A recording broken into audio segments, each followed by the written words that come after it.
साथियों नमस्ते। वणन सां प्यार लेखक क़ांजी सावरिया।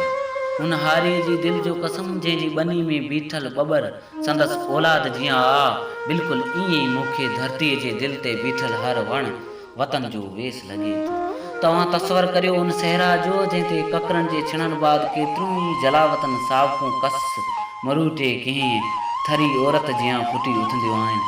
उहे वणकारूं माउ जी टहक जो ॿियो जनम आहिनि, जंहिंजी चिलवलाई बहार जी चुमी आहे। उन्हनि खुंभरनि जा जोबन ॾिसी तोखे सूंहं ते तरस छो नथो अचे। ही ॿेला मुंहिंजी माता जा ज़ेवर आहिनि, जिन खे लीलाम करण जो हक़ भॻवान खे बि नाहे। फितरत जे तोहफ़ी असांजो आजको आहे ऐं असांखे पंहिंजे आजबे सां इंतिहा जो इश्क रखणु खपे।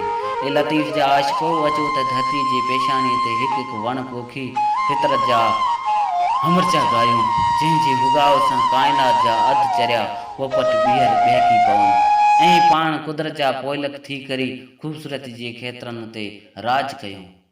Thank U.